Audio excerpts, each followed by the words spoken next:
वसुंधरा news, आपल्या हक्काचे news channel. युवकास बेदम मारहाण, अल्पवयीन बालकासह तिघांवर गावबाग पोलीस ठाण्यात गुन्हा। पूर्ववैमनस्यातून एकाला कार्यालयात बोलवून घेत पीव्हीसी पाईप, लोखंडी सळी, करवत आणि काठीने बेदम मारहाण करून जखमी केल्याची घटना घडली।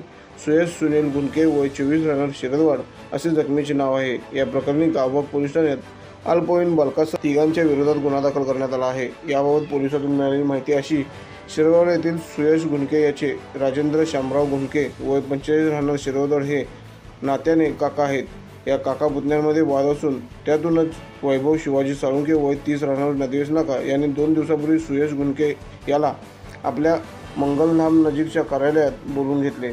त्याला पत्नीस का फोन लावतोस अशी विचारणा करत वैभव आणि राजेंद्र या दोघांनी पीव्हीसी पाईप, लोखंडी करवत, सळी, काठी आणि प्लास्टिक खुर्चीने बेदम मारहाण केली। सुयशचा मोबाईल जबरदस्तीने काढून घेतला। मारहाणीमुळे जखमी झालेल्या सुयशवर इंदिरा गांधी सामान्य रुग्णालयात उपचार सुरू आहेत। या प्रकरणी सुयश याच्या फिर्यादीनुसार सोमवारी रात्री गावबाग पोलीस ठाण्यात वैभव साळुंके, राजेंद्र गुंडके याच्यासह अन्य एका अल्पवयीन मुलावर गुन्हा दाखल करण्यात आला आहे। चॅनलला सबस्क्राइब करा आणि परिसरातील ताज्या घडामोडी सर्वात आधी बघण्यासाठी बेल आयकॉनला क्लिक करा।